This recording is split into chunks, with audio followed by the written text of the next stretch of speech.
When Rachel Torres handed over $600 in crumpled bills for the deed to the abandoned firehouse on Oleander Street, the county clerk had looked at her like she was buying her own grave. The building had been empty for 12 years, condemned after a roof collapse that the city never bothered to repair, sitting like a rotted tooth in a neighborhood that had given up pretending things would get better. Rachel didn't care about the broken windows or the graffiti or the fact that half the second floor had caved in during a storm 3 winters back. She cared that it was hers, that the price was exactly what remained in her savings account after 18 months of eviction notices and cut-off utilities, and that it had 4 walls and a roof over at least part of the interior where she and her daughter Maya could sleep without wondering if their landlord would change the locks while they were at school and work. Before we jump back in, tell us where you're tuning in from, and if this story touches you, make sure you're subscribed, because tomorrow, I've saved something extra special for you. Rachel stood in the parking lot of what used to be Engine Company 9, watching Maya press her face against the chain-link fence that surrounded the property, her 9-year-old daughter's breath fogging the metal diamonds as she tried to see through the boarded-up windows. The firehouse was a 2-story brick building that looked like it had been beautiful once, back when this part of town still had grocery stores and bus routes and people who cared whether the streetlights worked. The bricks were the color of dried blood, weathered by decades of industrial smoke from the factories that had closed before Maya was born. The overhead doors where fire trucks once rolled out were sealed with sheets of plywood covered in layers of spray paint, gang tags and declarations of love and the kind of angry poetry that desperate people left on surfaces that nobody owned anymore. It was June, and the heat coming off the cracked asphalt made everything shimmer like a mirage. Rachel had taken the day off from her job at the hospital laundry, calling in sick because she only had 4 personal days left for the entire year and she couldn't afford to use them on something as uncertain as this. The closing had taken 20 minutes at the county office, a transaction so simple it felt illegal. $600 for a building that had once been worth $200,000, back when the city had money and the neighborhood had hope. Now it was classified as a public nuisance, sold at auction with no inspection, no warranties, and no promise that the structure wouldn't collapse the moment someone stepped inside. Maya turned away from the fence, her dark hair pulled back in a ponytail that had started to come loose in the humidity. She was small for her age, skinny in the way that kids got when their meals weren't consistent and growth spurts happened faster than paychecks arrived. She wore a faded purple shirt with a unicorn on it, jeans that Rachel had bought at Goodwill 2 months ago, and sneakers that would need to be replaced before school started in August, assuming Rachel could figure out where that money would come from. "Is this really ours?" Maya asked, her voice carrying that particular mix of hope and disbelief that Rachel had been hearing a lot lately. The tone of a child who'd learned not to trust good news because it usually came with conditions. "It's really ours," Rachel confirmed, though the words felt strange in her mouth. Ownership was a concept that had always seemed reserved for other people, for families who had savings accounts with more than 3 digits and jobs that offered health insurance and retirement plans. Rachel had been 23 when she'd gotten pregnant with Maya, 24 when Maya's father had decided that fatherhood wasn't something he wanted to experience, and 25 when she'd realized that the college degree she'd been working toward would have to wait indefinitely because childcare cost more than she could earn as a part-time student working retail. The years since then had been a careful choreography of survival. Rachel worked 40-hour weeks in the hospital laundry room, a job that paid $11 an hour and left her smelling like industrial bleach and other people's bodily fluids. She'd learned to cook meals that cost less than $5 and could stretch across 3 days. She'd mastered the art of negotiating with landlords about late rent, with utility companies about payment plans, with school administrators about field trip fees that Maya couldn't afford. She'd become an expert at making Maya feel secure and loved despite the fact that security was an illusion Rachel maintained through sheer force of will and the ability to smile while lying about whether they'd have enough money to keep the lights on next month. The apartment they'd been living in for the past 2 years was a 1-bedroom unit in a complex that attracted the kind of tenants who had nowhere else to go. Rachel had given Maya the bedroom and slept on a futon in the living room, an arrangement that had seemed temporary when they'd moved in but had gradually solidified into permanence. The rent was $750 a month, which consumed most of Rachel's paycheck and left almost nothing for everything else. When the landlord had announced a rent increase to $900 starting in August, Rachel had done the math and realized they were out of options. She'd started looking at cheaper apartments, but everything in their price range was either too far from Maya's school or located in neighborhoods where Rachel heard gunshots frequently enough to track the sound like weather patterns. She'd applied for housing assistance, joining a waiting list that the caseworker had warned her might take 3 years to produce results. She'd looked into moving in with her mother, but her mother lived in a senior complex that didn't allow additional occupants and was barely managing on Social Security anyway. Rachel had even considered moving to a different city entirely, somewhere with a lower cost of living and better opportunities, but she couldn't afford the moving expenses and didn't have the kind of job skills that would guarantee employment in an unfamiliar place. It was Maya's teacher, Mrs. Henderson, who'd told Rachel about the city's abandoned property auction. The school had been doing a unit on local government, and Mrs. Henderson had brought in information about civic programs including the monthly auctions where the city sold tax-delinquent properties to recover unpaid bills. Most of the properties were empty lots or houses so deteriorated they weren't worth the cost of demolition. But occasionally there were buildings that might have potential for someone desperate enough to take the risk.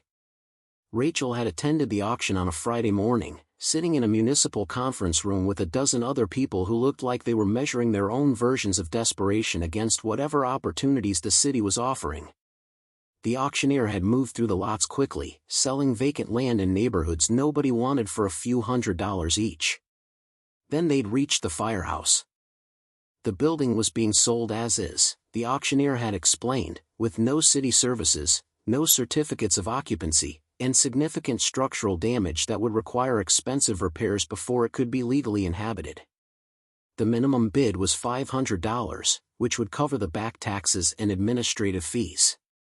The auctioneer had seemed genuinely surprised when Rachel raised her hand, more surprised when no one else bid against her, and almost apologetic when he'd confirmed that she'd just purchased a condemned firehouse for $600 including closing costs. Now Rachel stood looking at that purchase, trying to see it as something other than the most reckless financial decision she'd ever made. The building was massive compared to their apartment, easily 5,000 square feet across 2 floors, with high ceilings and tall windows that would let in tremendous amounts of light once the boards came off. The structure was solid brick, built in 1952 according to the county records, designed to withstand the kind of punishment that came from housing fire trucks and equipment and the men who'd worked here back when this neighborhood had been thriving. Rachel had driven past this building hundreds of times over the years, had barely noticed it among all the other abandoned structures that littered this part of the city like tombstones marking where the economy had died. But 3 nights ago, after receiving the rent increase notice and spending 2 hours staring at her bank account trying to make impossible math work differently, Rachel had remembered Mrs. Henderson's comment about the auctions. She'd looked up the next scheduled sale, had seen the Firehouse listed, and had felt something shift in her chest that might have been hope or might have been the final stage of desperation where terrible ideas started looking like solutions. She'd researched the building obsessively for 2 days, reading everything she could find about Engine Company 9. It had been built to serve the industrial district when factories still operated 24 hours and fires were common enough that the city had invested in neighborhood stations instead of relying on downtown companies to respond. The Firehouse had remained active until 2001, when budget cuts had forced the city to consolidate services and close stations in areas where call volumes didn't justify the expense. The building had sat empty for a few years, then had been briefly used as a community center before funding for that program dried up. Then it had just been abandoned, left to decay while the city tried to figure out what to do with a property nobody wanted in a neighborhood nobody invested in anymore. The roof collapse had happened during a winter storm, ice and snow accumulating beyond what the aging structure could support. The city had condemned the building, slapped a demolition order on it, and then apparently forgotten about it when other priorities emerged. The demolition order had expired, the back taxes had accumulated, and eventually the property had ended up in the auction system where the city tried to recoup whatever money it could from assets it no longer wanted to maintain. Preparing and narrating this story took us a lot of time, so if you are enjoying it, subscribe to our channel, it means a lot to us. Now back to the story. Rachel had a plan, or at least the skeleton of something that might become a plan if enough details fell into place. The first floor of the firehouse appeared structurally sound based on what she could see through the fence. If she could get the utilities turned on, if she could clear out whatever damage and debris had accumulated over 12 years of abandonment, if she could make even one room livable, then she and Maya would have a place to stay while Rachel figured out the rest. It wouldn't be comfortable or easy or anything resembling normal, but it would be theirs. No landlord could raise the rent or threaten eviction. No one could tell them to leave because they'd fallen behind on payments. The property taxes on the building were only $300 a year, less than half of 1 month's rent at their current apartment. Rachel had calculated that even if she spent every dollar she could save over the next 6 months on basic repairs, they'd still come out ahead compared to paying $900 a month for an apartment that Maya was rapidly outgrowing. It was a gamble, but Rachel had reached the point where gambling seemed less risky than continuing to pour money into rent for a place they'd never own and could lose at any moment. Maya had moved along the fence line, peering through gaps in the boards covering the windows, trying to see inside the building that would become their home. Rachel watched her daughter with a mixture of pride and guilt that had become her default emotional state. Maya deserved better than this, deserved a childhood that didn't involve moving into an abandoned firehouse because her mother couldn't afford proper housing. But Maya also deserved to see her mother fight instead of surrender, deserved to learn that sometimes you had to take enormous risks when the alternative was slow defeat. "Can we go inside?" Maya asked, returning to where Rachel stood with the deed paperwork clutched in hands that had started sweating in the heat. "Not yet," Rachel said. "I need to get the padlock off the gate first, and we need to be careful. The building isn't safe until we know what condition it's really in." She had bolt cutters in the trunk of her car, purchased yesterday from a hardware store along with work gloves, a flashlight, and a basic first aid kit. Rachel had never broken into a building before, had never owned property that required breaking into, and the irony wasn't lost on her that she'd paid $600 for the legal right to cut a lock off her own gate. The bolt cutters worked after several attempts that left Rachel's hands cramped and aching. The chain fell away and the gate swung open with a screech of rusted hinges that sounded like a warning. Rachel and Maya stood at the threshold, looking at the building that would either save them or prove to be the final mistake that destroyed what little stability they had left. The front entrance was sealed with a steel door that had been welded shut, but around the side of the building Rachel found a regular door that had only been secured with a padlock someone had already cut off, probably years ago. The door swung open easily, revealing darkness that smelled like mold and stagnant water and the particular scent of abandonment that came from years of no human presence. Rachel turned on her flashlight, the beam cutting through shadows thick enough to have weight. The interior of the first floor was a vast open space that had once housed fire trucks, the floor still marked with oil stains and the grooves where wheels had traveled thousands of times. The ceiling stretched 15 feet overhead, supported by steel beams that looked solid despite the rust coating their surfaces. Windows along the walls had been boarded from outside, but enough light leaked through gaps to show the scope of what Rachel had purchased. The space was filled with debris, broken furniture, collapsed sections of ceiling from the second floor, piles of trash left by whoever had been using the building before the city had sealed it. Water damage stained the walls in dark patterns that suggested pipes had burst and leaked for extended periods. The floor was covered in dust and dirt and what looked like animal droppings, evidence that rats or raccoons or something worse had been living here for years. Maya stayed close to Rachel, one hand gripping her mother's shirt as they moved through the space. The flashlight beam revealed details that were both encouraging and terrifying. The brick walls appeared solid with no visible cracks, the floor was level and showed no signs of structural failure, but the damage from water and time and neglect was more extensive than Rachel had hoped. This wasn't going to be a simple cleanup job. This was going to require serious work, money they didn't have, time Rachel couldn't spare, and expertise she didn't possess. They moved through the ground floor, Rachel's flashlight revealing what had once been offices and storage rooms, a kitchen where firefighters had cooked meals, bathrooms with fixtures that had been stripped by salvagers, a stairwell leading up to the second floor where Rachel could see sky through holes in the roof. Every room told the same story of abandonment and decay, of a building that had once served an important purpose and had been forgotten once that purpose was no longer needed. It was in the last room they checked, what appeared to have been the fire chief's office based on the nameplate still screwed to the door, that Rachel's flashlight caught something that made her stop moving. The room was smaller than the others, maybe 12 feet square, with a single window that had been boarded over like all the rest. But unlike the other rooms, this one had built-in furniture that looked original to the building, metal shelving along one wall, a heavy wooden desk that would have taken a crew to remove, and what appeared to be a cabinet built into the wall itself. The cabinet was painted the same institutional gray as the walls, almost invisible except for the small brass handle and the keyhole that gleamed dully in the flashlight beam. Rachel approached it slowly, Maya still attached to her shirt, and tried the handle. Locked. She examined the cabinet more closely, running her fingers along its edges. It wasn't a standard filing cabinet or storage unit.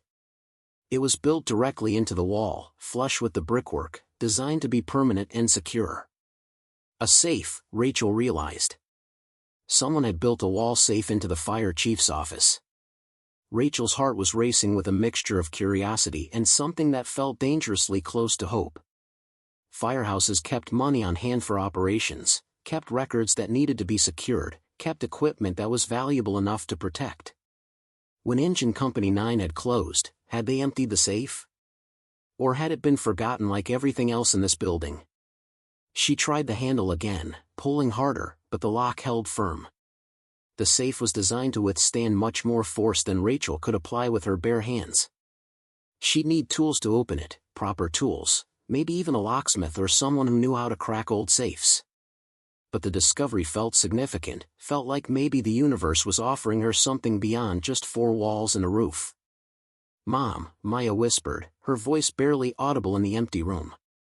"Are we really going to live here?" Rachel looked at her daughter, at the 9-year-old girl who'd been so brave about all the changes and struggles and disappointments that had defined her short life. Maya deserved honesty, deserved to know what they were facing even if the truth was hard. "We're going to try," Rachel said. "It's going to be difficult and it's going to take time and there's going to be a lot of work before this place is really livable. But yes, baby, we're going to try. This is ours now, and nobody can take it away from us." Maya nodded, her grip on Rachel's shirt loosening slightly. "Can I pick which room will be mine? Once we figure out which rooms are safe, you can pick first." They left the firehouse as afternoon shadows were lengthening, Rachel carefully locking the door behind them with a new padlock she'd brought. The building looked different now that she'd been inside, less like a monument to urban decay and more like a problem with specific solutions. Rachel's mind was already organizing tasks: clear the debris, assess the structural damage, figure out which utilities could be restored and at what cost, determine whether the second floor was salvageable or needed to be sealed off entirely. It was overwhelming, but it was also concrete, a list of actions she could take instead of just enduring whatever circumstances forced upon her. But it was the safe that occupied most of Rachel's thoughts as she drove Maya home to pack up their apartment. The safe with its brass handle and its unknown contents, sitting in that gray room waiting for someone to discover what secrets it had been protecting for the past 2 decades.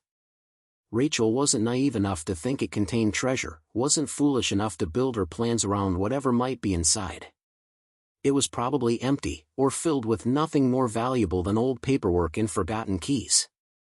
Still, as she helped Maya sort through their possessions that evening, deciding what would make the move to their new home and what would be left behind, Rachel found herself thinking about that locked cabinet and what it might mean.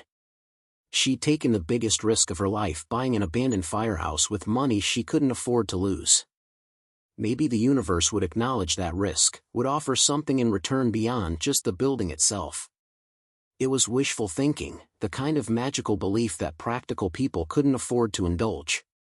But Rachel had discovered that practical thinking had gotten her exactly nowhere, and maybe it was time to consider that hope, however irrational, was its own kind of survival strategy.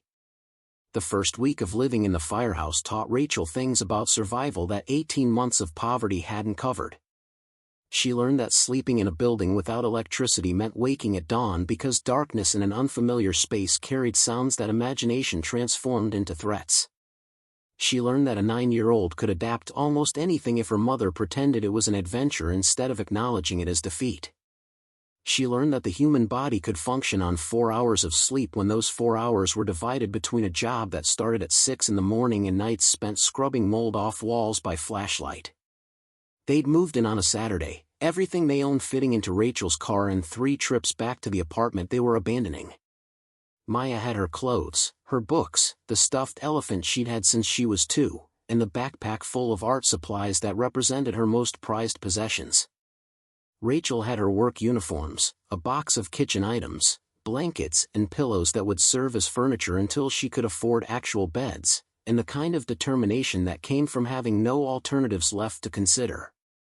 The first-floor office near the front entrance had become their temporary living space because it was the smallest room and therefore the easiest to clean and secure. Rachel had spent 10 hours that first day scrubbing decades of grime off the walls and floor, sealing the broken window with plastic sheeting, and arranging their belongings into something that resembled a home if you squinted and didn't think too hard about what homes were supposed to look like. They had sleeping bags on the concrete floor, their clothes hung on nails Rachel had hammered into the brick walls, and a camping lantern that provided light once the sun went down. Rachel had managed to get the water turned on by paying a $200 deposit to the city utilities department, money that came from her emergency fund which was now completely depleted. The water ran brown for the first hour, decades of rust and sediment purging from pipes that hadn't been used in over a decade, but eventually it cleared to something that looked drinkable even if Rachel made Maya use bottled water anyway. The toilets worked once Rachel replaced the broken mechanisms, and the ancient water heater in the basement actually fired up after Rachel spent an afternoon watching YouTube videos about pilot lights and gas valves. Electricity was more complicated.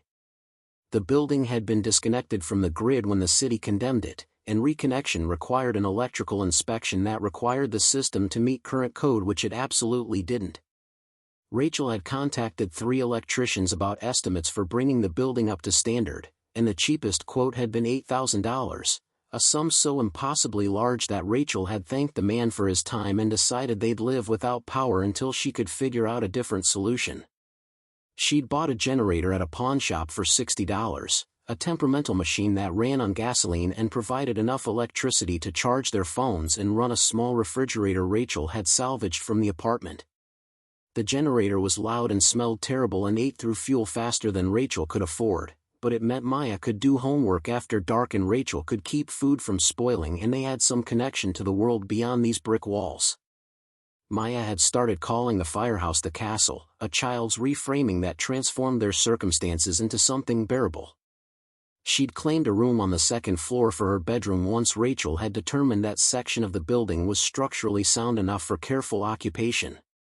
The roof above that room had survived intact, and Maya had decorated the space with drawings she'd made of what the Firehouse would look like once they'd fixed everything. In her artwork, the building gleamed with fresh paint and flowers grew in window boxes and the garage doors stood open revealing fire trucks that had returned to their home.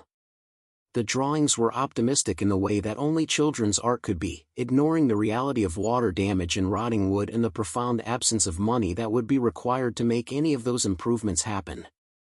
Rachel worked her hospital shifts and came home to labor on the Firehouse, a routine that left her exhausted in ways she hadn't known were possible. She'd cleared 3 tons of debris from the 1st floor, hauling trash to the curb in bags and boxes that the city sanitation department reluctantly agreed to collect. She'd scrubbed walls and swept floors and learned to identify which stains were cosmetic and which ones indicated serious problems like mold or structural water damage. She'd watched more home repair videos than existed on any legitimate streaming service, becoming an unwilling expert on topics like load-bearing walls and moisture barriers and the 17 different ways that old buildings could kill you if you weren't careful. The safe remained locked, a mystery Rachel returned to whenever she had spare moments between more urgent tasks.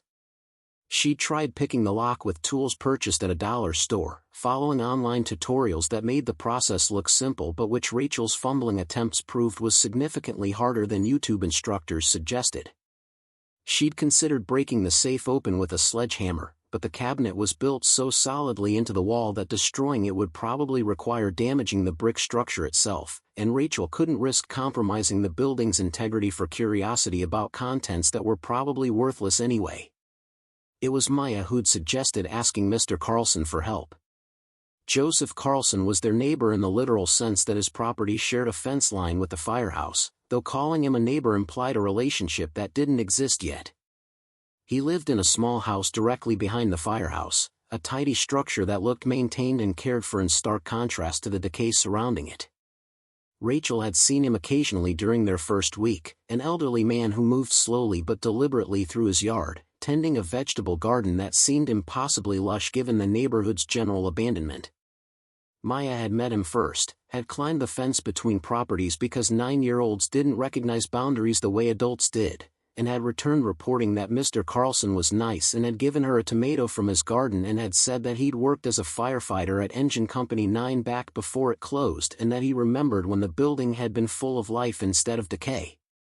Rachel had introduced herself the next day, apologizing for Maya's trespassing and explaining their situation with the kind of practiced brevity that came from being poor and needing to justify your choices to strangers constantly. Joseph Carlson had listened without the judgment Rachel had been expecting, his weathered face showing only interest as Rachel described buying the Firehouse and planning to renovate it into livable space. He was 81 years old, he'd told Rachel, had worked at Engine Company 9 for 32 years before retiring when the station closed, had bought his house specifically to stay close to the place that had defined most of his adult life. He'd watched the building decay over the past 2 decades, had called the city repeatedly about maintenance and security and the fact that homeless people and drug users were treating the Firehouse like a crash pad, but the city didn't care about neighborhoods like this anymore, and eventually Joseph had stopped calling and just lived with the knowledge that something he'd loved was being destroyed by neglect. Rachel had asked him about the safe on her 3rd visit to his yard, Maya playing with Joseph's ancient cat while the adults talked across the fence that separated their properties. Joseph's expression had shifted when Rachel mentioned the locked cabinet in the fire chief's office, something passing across his face that might have been recognition or might have been concern. That safe was Chief Morrison's, Joseph had said. He kept the station's operational funds in there, couple $1,000s for emergencies and supplies. When the station closed, most of the equipment got transferred to other companies, but some stuff got left behind in the chaos. The safe might still have the emergency fund in it, or it might be empty. Morrison died about 5 years after the closure, and I don't know if anyone ever came back to clear out his office. Rachel's heart had accelerated at the mention of money, at the possibility that the safe contained something more valuable than forgotten paperwork. A couple $1,000s would change everything, would pay for the electrical work or at least cover the most urgent repairs. But Joseph's next words had complicated that hope significantly. Course, if there is money in there, it technically belongs to the city, he'd continued. That was taxpayer money allocated for station operations. Morrison didn't have authority to just leave it behind when the building closed. If you open that safe and find cash, you're supposed to report it and turn it over to the city treasury. Rachel had nodded, understanding the legal and ethical requirements even as her mind was already calculating what she could do with money that nobody except Joseph knew might exist. The city had abandoned this building, had sold it for $600 without inspecting what was inside, had demonstrated through years of neglect that they didn't care what happened to Engine Company 9 or its contents. If the safe contained money that had been forgotten for 20 years, was it really stealing to keep it? Or was it just claiming something that would have rotted away unclaimed if Rachel hadn't been desperate enough to buy a condemned Firehouse? She'd thanked Joseph for the information and had returned to the Firehouse with thoughts that felt dangerous in their implications. Rachel had never stolen anything in her life, had been raised by a mother who'd emphasized that poverty was not an excuse for dishonesty and that taking what didn't belong to you was a betrayal of everything that mattered. But Rachel was also exhausted from pretending that following rules had gotten her anywhere except deeper into poverty, tired of watching people with money and connections bend regulations while people like her starved because they were too honest to take opportunities that presented themselves. The safe became an obsession during Rachel's sleepless nights in the Firehouse. She'd lie in her sleeping bag listening to Maya breathe in the darkness, thinking about that locked cabinet and what it might contain and what she would do if it turned out to hold the solution to all their immediate problems. Rachel had started bringing tools home from work, small items from the hospital maintenance department that wouldn't be missed, things like bolt cutters and pry bars and a torch that might be useful for cutting through metal if other methods failed. She'd been planning to attempt opening the safe on her next day off when Maya had come running into their makeshift living quarters on a Tuesday evening, her face flushed with excitement and fear in equal measure. "Mom," Maya had said, her voice carrying urgency that made Rachel drop the laundry she'd been folding. "Mom, Mr. Carlson wants to talk to you right now. He said it's important and it can't wait." Rachel had followed her daughter through the firehouse and out to the fence where Joseph Carlson stood looking older and more fragile than he had during their previous conversations. His hands were shaking slightly, and his face carried an expression that Rachel couldn't quite read but that made her stomach clench with preemptive dread. "I need to tell you something about that safe," Joseph had said without preamble. "I've been thinking about it since you mentioned it, and I realize I owe you the truth before you go trying to open it yourself and get into trouble you don't deserve." Rachel had waited, Maya pressed against her side, both of them sensing that whatever Joseph was about to say would change things in ways they couldn't predict. "Chief Morrison didn't just keep operational funds in that safe," Joseph had continued, his voice rough with what might have been shame or regret. "He kept evidence. We had a problem at the station, years before it closed, something that should have been reported but wasn't because Morrison was protecting people who didn't deserve protection. There was money involved, yes, but there's also documentation of things that powerful people wanted buried.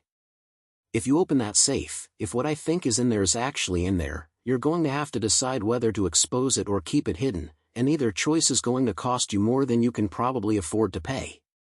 The old man's words had hung in the evening air like smoke, and Rachel had felt the weight of them settling onto shoulders that were already carrying too much. She'd bought this building looking for shelter and had found instead another impossible choice, another situation where there were no good options and every path forward carried consequences that could destroy what little stability she'd managed to build. "What kind of evidence?" Rachel had asked, though part of her didn't want to know, wanted to go back to thinking the safe contained nothing more complicated than forgotten money. Joseph had looked at her for a long moment, measuring something Rachel couldn't identify. The kind that suggests firefighters were taking payments to overlook fire code violations in buildings that should have been condemned. The kind that connects to a warehouse fire in 1998 that killed 3 people, a fire that shouldn't have happened if inspections had been done properly.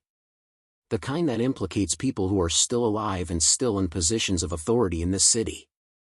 Morrison kept records because he was terrified someone would try to make him the scapegoat if the truth ever came out. He locked it in that safe and took the combination to his grave because he couldn't bring himself to expose his own crew but couldn't destroy evidence of crimes that had gotten people killed. Rachel had felt Maya's grip tighten on her shirt, her daughter smart enough to understand that the adults were discussing something serious even if the specific details were beyond her comprehension. Rachel's mind was racing through implications, trying to understand what Joseph was really telling her and what he expected her to do with this information. "How do you know what's in the safe if it's been locked for 20 years? Rachel had asked, the skepticism in her voice not quite masking the hope that Joseph was wrong, that the safe was empty or contained something simpler than corruption and death. "Because I helped Morrison document it," Joseph had said quietly. "I was his lieutenant, his second in command, and I knew what was happening at the station. I knew we were taking money to pass inspections on buildings that were disasters waiting to happen.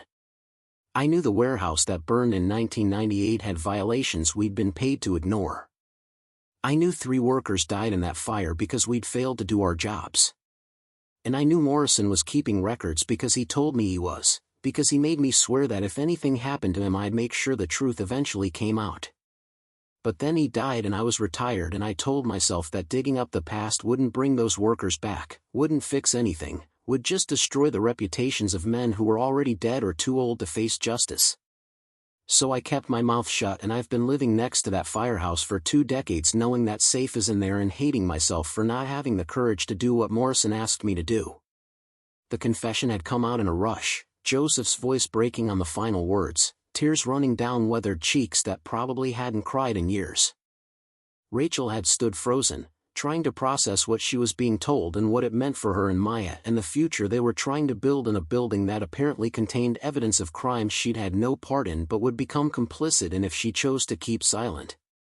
"I'm 81 years old," Joseph had continued. "I don't have many years left, and I've spent too many of them already carrying guilt that's eating me alive. That safe is on your property now, which means what you do with its contents is your decision. But I'm asking you, begging you, to do what I didn't have the courage to do. Open it, document what's inside, and turn it over to the proper authorities. Those 3 workers who died of families who deserve to know the truth about why their loved ones burned to death in a warehouse that never should have been operating. The people who took bribes and ignored safety violations need to face consequences even if those consequences come 25 years too late." Rachel had looked at this old man who was asking her to sacrifice her own interests for the sake of justice he'd been too cowardly to pursue himself, asking her to take on a burden he'd been carrying for decades and expecting her to somehow manage it better despite having infinitely fewer resources and infinitely more to lose. "And if I don't?" Rachel had asked, the question coming out harder than she'd intended. "If I decide that I have a 9-year-old daughter to protect in a building to make habitable and exactly zero interest in becoming a whistleblower for crimes that happened before she was born? If I decide that whatever is in that safe should stay locked because opening it won't help me and will definitely make my life more complicated than it already is?" Joseph had met her eyes with an expression that combined understanding and disappointment. "Then you'll be making the same choice I made, and you'll spend the rest of your life wondering if protecting yourself was worth the cost of letting guilty people escape accountability for getting innocent people killed. I can't make you do the right thing, Rachel. I couldn't make myself do it for 20 years. But I'm telling you now what's in there so you can't claim ignorance later, so you can't pretend you didn't know that safe contained more than money." The old man had turned and walked back to his house, his shoulders bent under weight that Rachel could now see had been crushing him for decades. Maya had looked up at her mother with questions in her eyes, questions Rachel didn't have answers for because she was still trying to understand what had just happened and what it meant for their future in this building that kept revealing secrets she hadn't asked to inherit.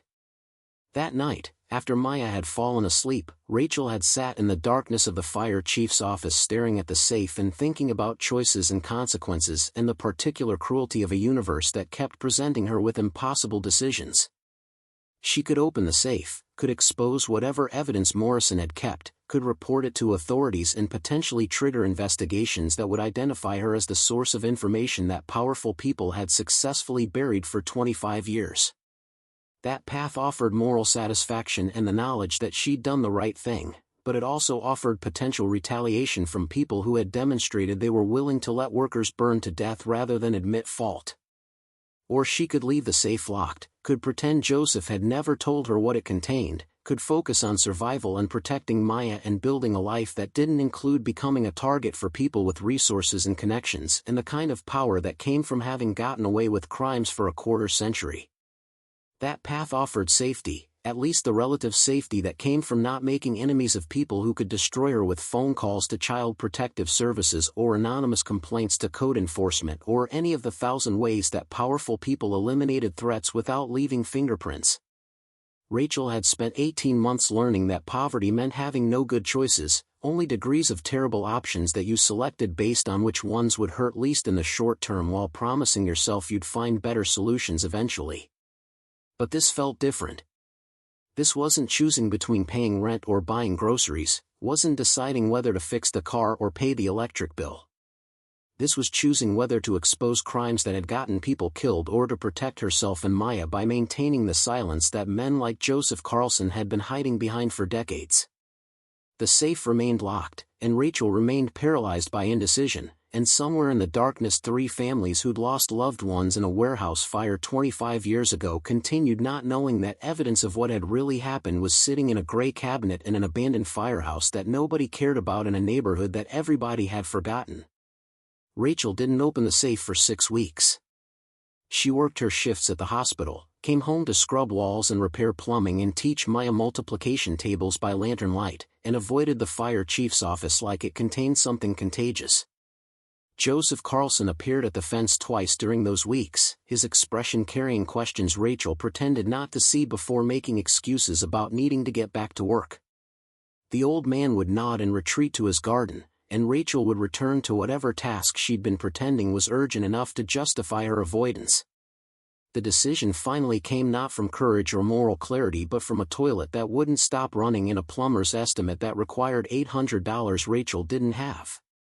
She'd been staring at her bank account at 2 a.m, calculating whether she could survive until her next paycheck if she paid the plumber, when the absurdity of her situation had crystallized into something close to rage.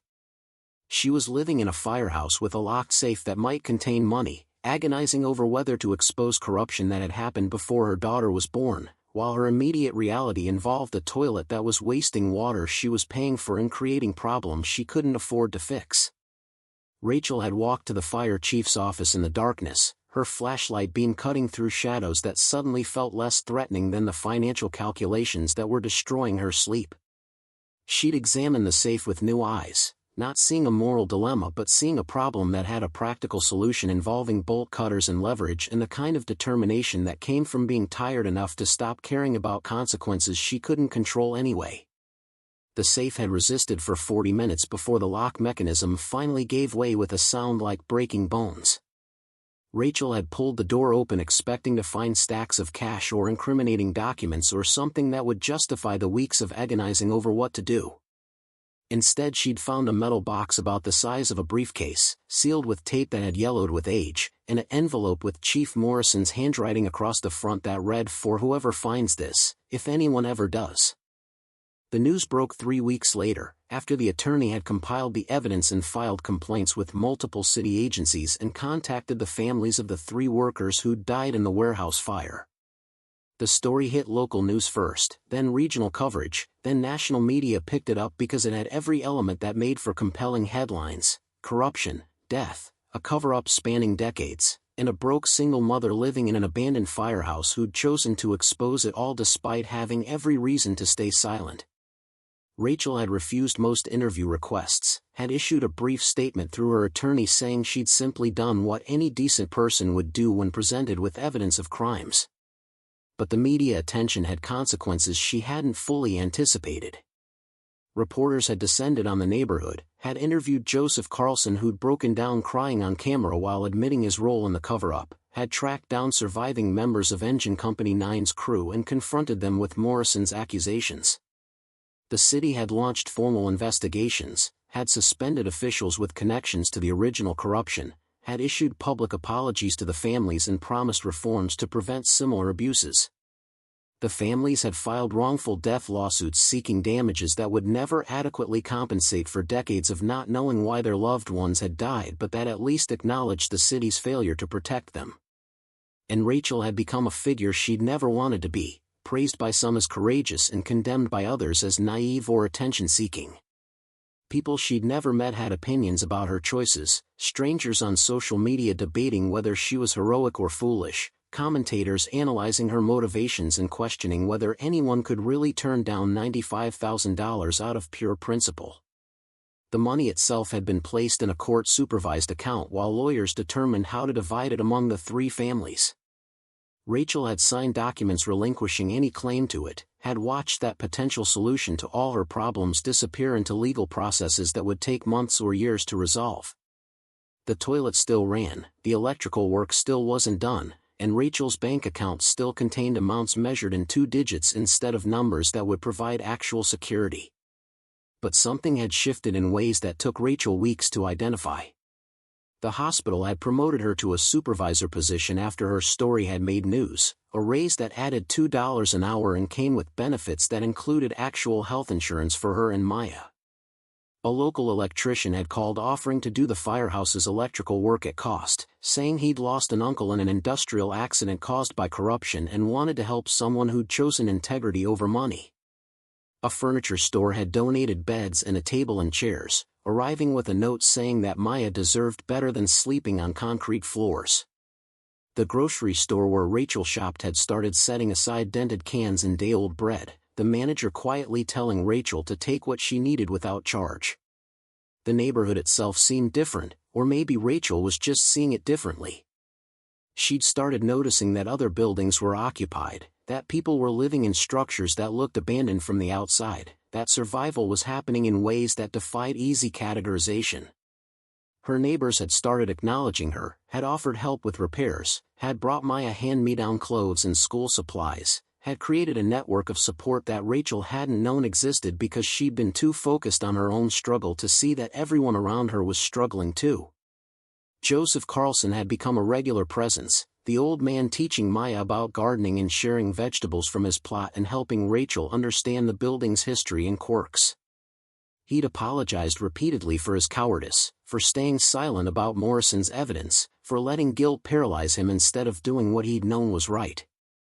Rachel had eventually told him that forgiveness wasn't hers to give, that the families of the dead workers were the only ones who could absolve him, but that his help now was worth more than his condemnation of his past self. The Firehouse renovation had progressed slowly, funded by Rachel's salary and the kindness of strangers who'd been moved by her story or who saw themselves reflected in her struggle. The electrical system was upgraded, the plumbing repaired, the roof patched over the sections that had collapsed. Rachel and Maya had moved into real rooms with doors and windows that opened, had painted walls in colors Maya chose, had hung curtains and arranged furniture and created spaces that felt like home instead of temporary shelter. Maya's grades had improved once she had consistent light to study by and a desk to work at and the kind of stability that let a child's brain focus on learning instead of constantly monitoring whether their basic needs would be met. She'd made friends with neighborhood kids who played in the Firehouse's parking lot, had started a small garden in soil Rachel had hauled from Joseph's yard, had drawn new pictures of the building that showed what it actually looked like now instead of what it might become someday. Rachel had started sleeping through the night, her body finally accepting that they were safe, that eviction wasn't imminent, that the universe wasn't actively trying to destroy everything she built. The exhaustion that had defined her existence for 18 months had gradually faded, replaced by a tiredness that felt earned and temporary instead of existential and permanent. The lawsuits were still pending, the investigations still ongoing, and Rachel still received occasional hostile messages from people who thought she should have kept the money or kept quiet or minded her own business. But those things felt distant compared to the immediate reality of making breakfast in a kitchen that had running water and electricity, of watching Maya do homework at a real table under real lights, of living in a space that belonged to them and couldn't be taken away by landlords or circumstances beyond their control. Joseph had knocked on their door on a Sunday morning in November, 6 months after Rachel had opened the safe, carrying an envelope that he handed to Rachel with shaking hands. "The families wanted you to have this," he'd said, his voice thick with emotion. "They voted unanimously. Said Morrison's money should go to you since you're the one who made sure they finally knew the truth about what happened to their people." Rachel had opened the envelope to find a check for $31,000, 1/3 of Morrison's blood money, along with a letter signed by representatives of all three families. The letter thanked Rachel for her courage, acknowledged that returning the money wouldn't undo the past but might help build a better future, and expressed hope that Rachel and Maya would use it to create the kind of life that their lost loved ones never got to complete. Rachel had tried to refuse, had started to say that she hadn't exposed the corruption for money, but Joseph had stopped her with a hand on her arm. "They know that," he'd said gently. "That's exactly why they want you to have it. You prove that some people still choose right over easy, and they want to honor that. Besides, look at this place. Look at what you're building here. You're taking something that was abandoned and broken and making it into a home, making it matter again. That's what their people would have wanted, not for the money to sit in accounts gathering interest while lawyers argue over percentages." Maya had been listening from the doorway, her face showing understanding beyond her years. The girl had walked over and taken the check from Rachel's hands, studying it seriously. "We can fix the whole building now," she'd said. "We can make the second floor safe and maybe open some of the rooms for other families who need help like we did. We can make it like it used to be when Mr. Carlson worked here, when it was about helping people." Rachel had looked at her daughter, at this child who'd survived poverty and instability and a move into an abandoned firehouse, who'd watched her mother choose integrity over money and had somehow internalized that lesson despite having every reason to resent the cost. Maya had turned the worst period of their lives into a vision for helping others, had seen past their immediate circumstances to imagine how their struggle might serve a larger purpose. The idea had grown from that moment, Rachel and Maya and Joseph sitting at their donated table and planning how to transform the firehouse into something more than just their home. The building was large enough to house multiple families, could be divided into apartments that would provide the kind of affordable housing that people in this neighborhood desperately needed. Rachel could manage it, could use her experience with poverty and eviction and survival to create a place where other single parents could rebuild their lives without the constant terror of displacement. The renovation had taken another year, funded by Morrison's money and grants. Rachel applied for donations from people who'd followed her story and wanted to support what she was building. The firehouse had been transformed from abandoned ruin into a community space, 6 small apartments for families in crisis, common areas where residents could share meals and resources, a community garden that Joseph supervised and that produced vegetables for everyone who lived there. Rachel had named it Engine Company 9 Community Housing, honoring the building's history while acknowledging its new purpose. The first residents had moved in on a cold day in December, 3 families who'd been living in shelters or cars or situations that made Rachel's first months in the firehouse look comfortable by comparison. They'd looked at their small apartments with the same disbelief Rachel remembered from her own first days of ownership, that sense of not quite trusting that shelter could be this accessible, this permanent. Maya was 12 now, tall and confident in ways that earlier Maya hadn't been, a child who'd learned that hard circumstances could be survived and that choosing right over easy mattered more than outcome. She helped new residents move in, showed their children the garden and the common spaces, shared her story about living in the firehouse when it had been nothing but broken walls and possibility. She'd become the face of what the building represented, proof that poverty wasn't permanent and that communities could heal if someone was brave enough to start the process. Joseph Carlson had lived to see the transformation, had attended the opening ceremony with tears streaming down weathered cheeks as he'd watched families moving into a building he'd once thought was beyond saving. He'd died 3 months later, peacefully in his sleep, and Rachel had organized a memorial service in the firehouse's common room where former firefighters and neighborhood residents had gathered to honor a man who'd spent the last years of his life trying to make amends for decades of silence. Rachel stood in the parking lot of Engine Company 9 on a morning in May, 3 years after she'd bought this building for $600 and discovered that sometimes the most reckless decisions were the ones that changed everything. Maya was beside her, nearly as tall as Rachel now, both of them watching new residents arriving, watching families being given keys to apartments that would provide stability while they rebuilt their lives.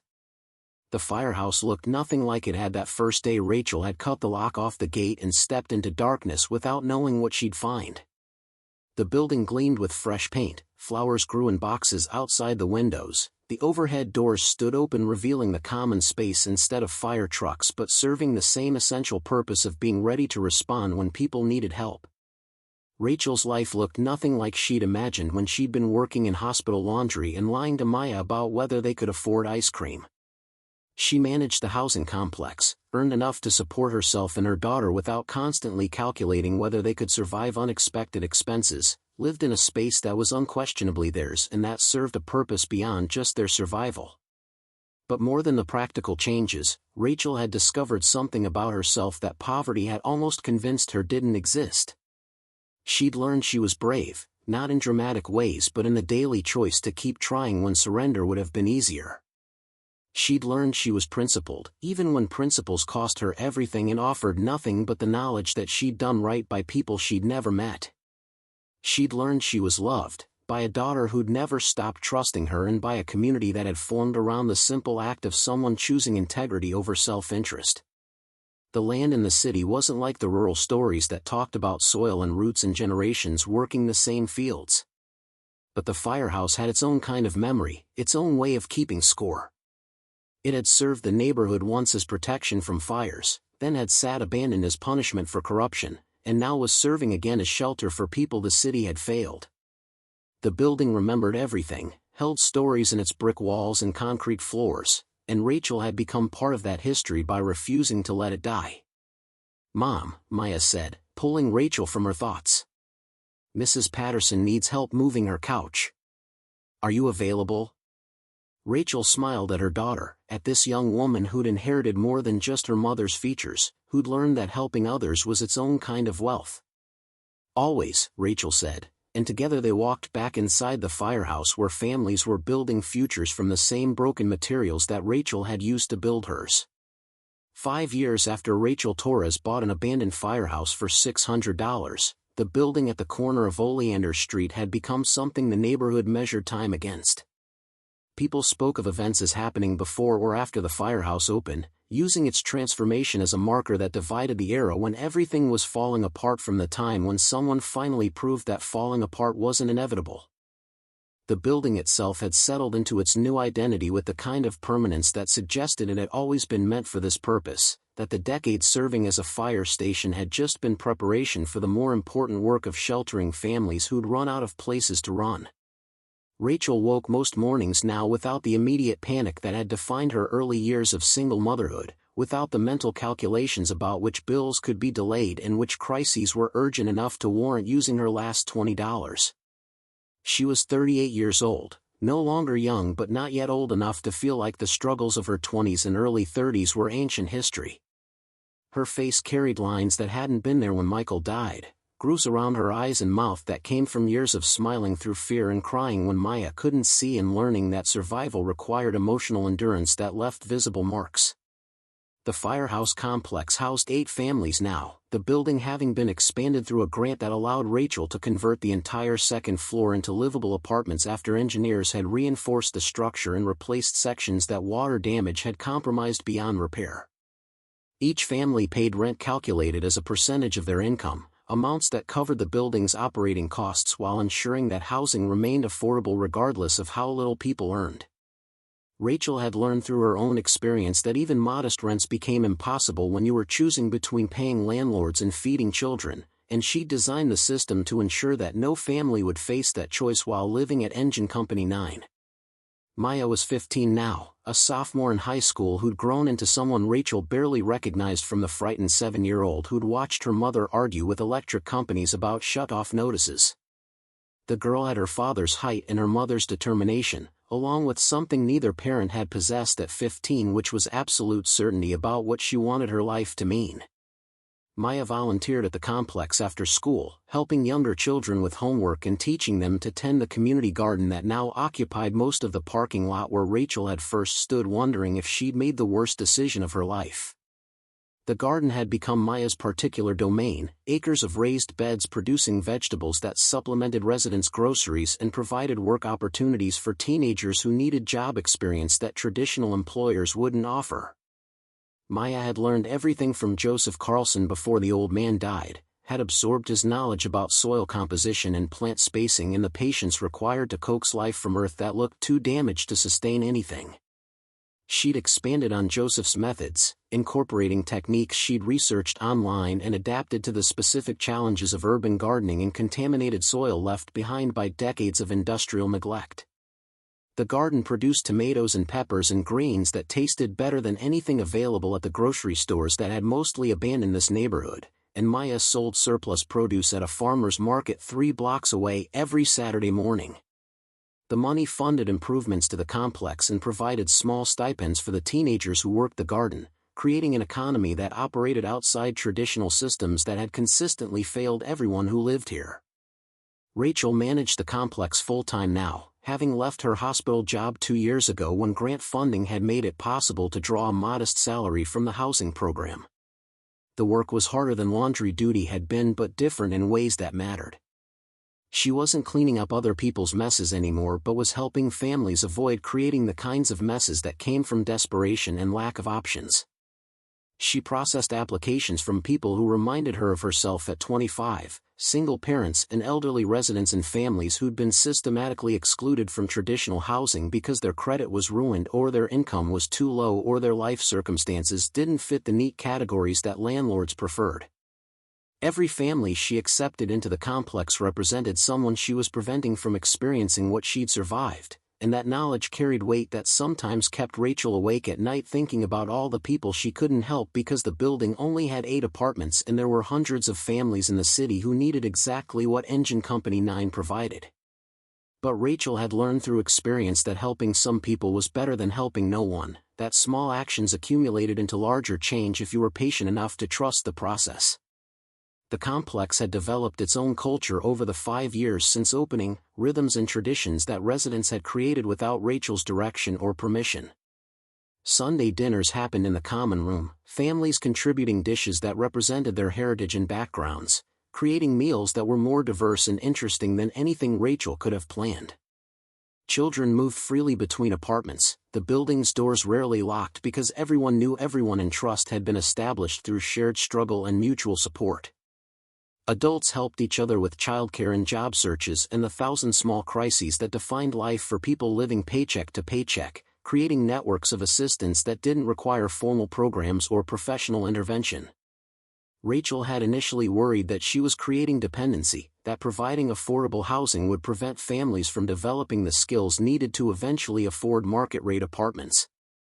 But she'd gradually understood that her concern was based on the same myths about poverty that she'd internalized from a culture that insisted poor people just needed to try harder. The families at Engine Company 9 weren't lacking ambition or work ethic. They were lacking resources and opportunities and the kind of stability that made it possible to plan beyond immediate survival. The complex provided that stability, and Rachel had watched families use it to accomplish things that had been impossible when all their energy went toward maintaining shelter. One resident had completed nursing school after 3 years of being able to study without worrying whether her rent would be paid. Another had started a catering business from the complex's commercial kitchen, building a client base that now supported her family comfortably enough that she'd voluntarily moved to a market-rate apartment to make room for someone who needed subsidized housing more urgently. A third had reconnected with children she'd lost custody of during a period of homelessness, the stability of Engine Company 9 providing the foundation that family court required before allowing reunification. These were the stories that sustained Rachel during difficult months when grant funding was delayed or maintenance emergencies consumed budgets meant for other purposes or the sheer weight of responsibility for 8 families' housing security threatened to crush her. She'd kept Morrison's confession letter framed in her office, reading it whenever she needed reminding about why this work mattered and what happened when good people chose silence over the harder path of exposure and accountability. The families of the 3 workers who'd died in the warehouse fire had become supporters of the complex, attending fundraising events and contributing financially when possible and telling anyone who'd listen about the woman who'd chosen their closure over her own comfort. Rachel had met them all eventually, had shared meals and stories and the particular bond that formed between people connected by tragedy they'd had no part in causing but had chosen to honor anyway. They'd told her about Marcus Thompson and Robert Vega and Lisa Chen, about lives that had been cut short because corruption had valued profit over human safety, about decades of not knowing why their loved ones had died and what it meant to finally have answers even though those answers couldn't undo the loss.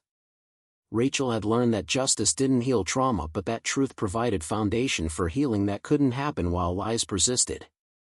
The families hadn't gotten their people back, hadn't been compensated adequately for decades of absence, hadn't seen most of the corrupt officials face criminal charges because statutes of limitations had expired and proving causation after 25 years had proven legally complicated. But they'd gotten acknowledgement, validation that what happened to their people was wrong and that silence hadn't been inevitable but had been a choice made by people who could have chosen differently. That acknowledgement had mattered in ways Rachel was still learning to understand. She'd spent years believing that material resources were what separated successful people from struggling ones, that money was the solution to poverty and that everything else was just philosophical abstraction that didn't help when you couldn't pay rent. But she'd gradually learned that dignity mattered too, that being heard and believed and treated like your suffering was legitimate rather than a personal failure carried value that couldn't be measured in dollars. Engine Company 9 had become a place where dignity was built into operations alongside affordable housing. Rachel didn't interrogate residents about why they were poor or require proof that they deserved help or judge whether their circumstances were sympathetic enough to warrant assistance. People applied, provided income verification, and were accepted based on whether apartments were available and whether their needs matched what the complex could provide. Rachel had learned from her own experience how exhausting it was to constantly justify your existence to people with power over your housing, and she'd designed the system to eliminate that degradation from the process. Maya had started talking about college recently, about programs that combine social work and urban planning and the kind of education that would let her expand what Engine Company 9 represented into something larger and more systematic. Rachel had encouraged the ambition while privately calculating whether they could afford tuition and whether Maya would have to take loans that would burden her the way medical debt had burdened Rachel and Michael. But Maya had inherited her mother's resourcefulness along with her determination, had already started applying for scholarships and researching programs that offered funding for students committed to community development work. The girl had become a speaker of sorts, telling her story at fundraising events and community meetings and anywhere people gathered who cared about housing justice and poverty and the ways that individual choices could ripple into systemic change. Maya talked about living in an abandoned firehouse, about watching her mother open a safe and choose to return money they desperately needed, about learning that integrity mattered more than comfort and that legacy was built through small decisions made consistently over time rather than through single dramatic gestures. Rachel attended these events and listened to her daughter transform their hardest years into narrative that inspired rather than pitted, watched Maya take the raw material of their struggle and shape it into something that helped others understand what poverty actually looked like beyond stereotypes and political talking points. The girl had learned to tell stories the way Joseph Carlson had told stories about the Firehouse's history, with enough detail to make it real but enough distance to make it bearable for audiences who hadn't lived it themselves. The neighborhood around Engine Company 9 had changed too, though more slowly than the building itself. Other abandoned properties had been purchased by people who'd heard about Rachel's transformation of the Firehouse and wanted to attempt similar projects. A former factory had become an art space and community center. A closed grocery store had reopened as a cooperative where residents could buy shares and access fresh food at wholesale prices. The elementary school 3 blocks away had established a garden program that Maya supervised, teaching children that food came from soil and labor rather than just appearing on grocery store shelves. These changes were modest compared to the transformation that wealthier neighborhoods took for granted, but they represented movement in a direction that had seemed impossible when Rachel first bought the Firehouse. The neighborhood was still poor, still struggled with all the problems that concentrated poverty created, still bore the scars of decades of disinvestment and neglect. But it was no longer dying. It was rebuilding, slowly and imperfectly, through the efforts of people who decided that abandoned didn't have to mean hopeless and that communities could heal if enough individuals committed to the work. Rachel had been interviewed by journalists and researchers and nonprofit organizations who wanted to understand how Engine Company 9 had succeeded when so many similar attempts at affordable housing had failed or created new problems while solving old ones. She tried to explain that success was relative, that the complex worked because it remained small enough for her to know every resident personally and to adapt policies to individual circumstances rather than enforcing rigid rules that treated poverty as if it were uniform. She talked about the importance of lived experience, about how her own history with eviction and financial crisis informed every decision she made about how the building operated and what support looked like. But mostly Rachel emphasized that she hadn't done anything special, hadn't possessed unique skills or resources beyond a willingness to take an enormous risk when she'd run out of alternatives and a commitment to choosing right over easy when Morrison's safe had forced that decision. She'd been broke and desperate and lucky enough to buy property at exactly the moment when the city was selling abandoned buildings for less than used cars cost. The real story wasn't about her exceptional qualities but about what became possible when someone who understood poverty from the inside was given the opportunity to design solutions rather than being forced to accept whatever systems people without that experience created. On a Saturday morning in September, Rachel stood in the garden watching Maya teach a group of younger children about composting and soil health and the patience required to grow things that couldn't be rushed regardless of how urgently you needed them. The morning was cool enough to suggest that summer was ending, the light carrying that particular quality of early autumn that made everything look sharper and more defined. The garden was past its peak production for the season, tomato plants going leggy and pepper harvests declining as day length shortened and temperatures dropped. But there was still abundance, still evidence that this patch of land that had been asphalt and contaminated soil 5 years ago could produce life if treated with attention and care. Rachel thought about Morrison's letter, about the fire chief who'd spent decades keeping secrets that had eaten him alive from the inside and who'd tried to make amends through confession that almost no one had found. She thought about Joseph Carlson carrying guilt for 20 years because he'd chosen loyalty over truth and had never found the courage to correct that choice until someone else had taken the burden from him. She thought about the 3 workers who'd died because corruption had valued profit over safety and about their families who'd spent decades not knowing why their loved ones hadn't come home. She thought about her own journey from terrified widow to apartment tenant to reluctant property owner to someone who'd built something that mattered from materials that had looked worthless until she'd been desperate enough to see potential where others saw only decay. Rachel had started this journey looking for shelter and had found instead a purpose that had transformed not just her circumstances but her understanding of what life could mean when you stopped accepting that some problems were unsolvable and started treating impossibility as challenge rather than limitation. Maya finished her lesson and dismissed the children, who scattered toward their apartments carrying vegetables they'd harvested and knowledge about where food came from and why it mattered. The girl walked over to where Rachel stood at the garden's edge, both of them looking at raised beds that would need to be put to sleep for winter soon, covered with mulch and compost that would break down over cold months and be ready to support new growth when spring returned. "This is what he meant," Maya said quietly, and Rachel understood without asking that her daughter was talking about Morrison, about the letter that Maya had read years ago when she'd been old enough to understand what it revealed about human weakness and attempts at redemption. Rachel nodded. "He couldn't fix what he'd broken. Nobody can do that. But he documented it and preserved it and hoped someone would eventually care enough to ensure it meant something beyond his own guilt."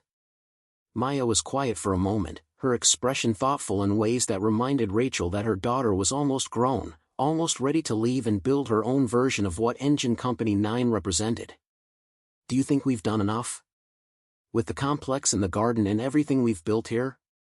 Do you think it balances what happened to those workers?" Rachel considered the question carefully, giving it the weight it deserved. "I don't think it balances anything.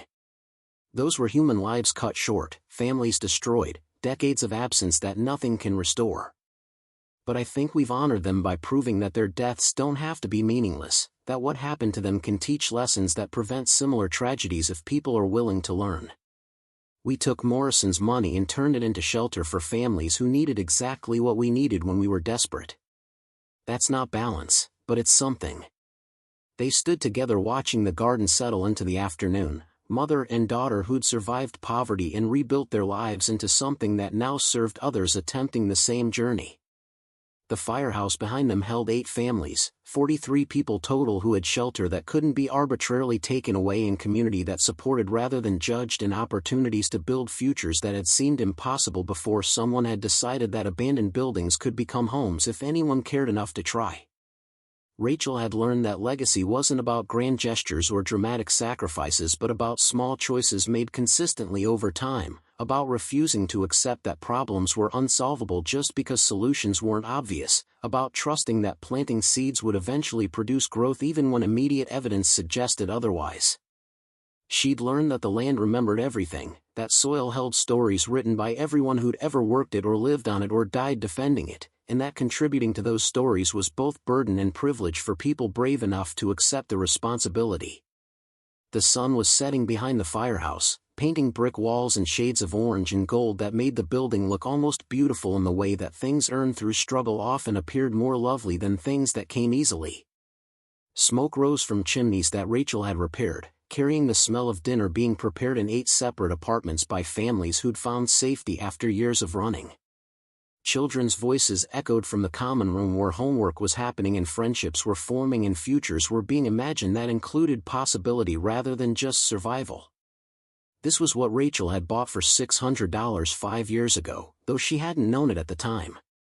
Not just a building or shelter or even affordable housing, but proof that one person's choice to do right instead of easy could ripple outward in ways that transformed communities and gave hope to people who'd learned to stop expecting it. Engine Company 9 had served the neighborhood once by responding to fires, then had sat abandoned as punishment for corruption, and now was serving again by sheltering families and proving that revival was possible for buildings and neighborhoods and lives that everyone else had written off as beyond saving.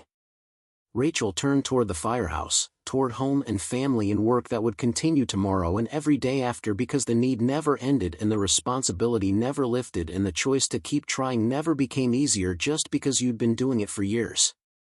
Maya walked beside her, tall and confident and ready to carry forward the lessons learned from watching her mother transform desperation into purpose and abandoned buildings into communities that proved love could be expressed through brick and mortar, and the daily commitment to ensuring that people had the foundations required for building lives that mattered. The neighborhood stretched around them in the gathering darkness, still poor and still struggling but no longer dying, marked now by Engine Company 9 and what it represented, and the proof that sometimes the most unlikely people in the most desperate circumstances made the choices that changed everything. Rachel had started this journey as a widow who couldn't afford rent and had become instead the woman who'd built a castle from ruins and who'd taught her daughter and 43 other people that legacy was earned through small acts of courage sustained over time until they accumulated into transformation that looked miraculous but was really just the predictable result of refusing to quit when quitting would have been easier. Up next, you've got 2 more standout stories right on your screen. If this one hit the mark, you won't want to pass these up. Just click and check them out. And don't forget to subscribe and turn on the notification bell so you don't miss any upload from us.